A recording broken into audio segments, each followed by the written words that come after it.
ইন্ডিয়ার মানুষও শাকিব খানকে ভীষণ ভীষণ ভালোবাসেন।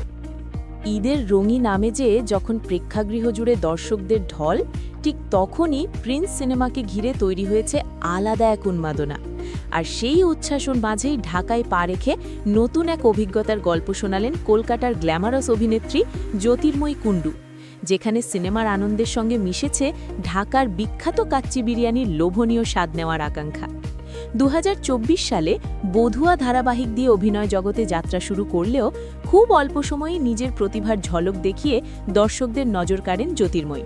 এরপর 2025 সালে প্রজাপতি 2-তে দেবের বিপরীতে অভিনয় করে আলোচনার কেন্দ্রবিন্দুতে উঠে আসেন তিনি।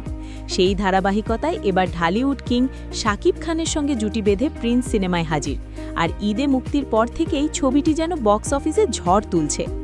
নিজের অভিনীত সিনেমার সাফল্য আর দর্শকদের উচ্ছ্বাস কাছ থেকে অনুভব করতেই প্রথমবারের মতো বাংলাদেশ সফরে আসেন এই অভিনেত্রী। ঢাকায় এসে বসুন্ধরা স্টার সিনেপ্লেক্সে দর্শকদের সঙ্গে বসে সিনেমা দেখার অভিজ্ঞতা যেন তার জন্য হয়ে ওঠে এক স্মরণীয় মুহূর্ত। শুধু তাই নয়, মিরপুরের সনি সিনেপ্লেক্সেও গিয়ে দর্শকদের ভিড় আর প্রাণবন্ত পরিবেশ দেখে মুগ্ধতায় ভাসেন তিনি।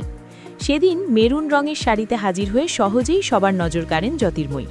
গণমাধ্যমের সঙ্গে আলাপকালে তিনি জানান, দর্শকদের সঙ্গে একসঙ্গে সিনেমা দেখার অনুভূতিটা তার ক্যারিয়ারের অন্যতম সেরা অভিজ্ঞতা, যা তিনি কখনোই ভুলতে পারবেন না।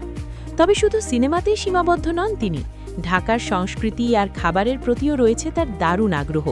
বিশেষ করে কাচ্চি বিরিয়ানির সুনাম এতটাই শুনেছেন যে বাংলাদেশ সফরটা যেন এই জনপ্রিয় খাবারের স্বাদ নেওয়া ছাড়া অসম্পূর্ণই থেকে যাবে।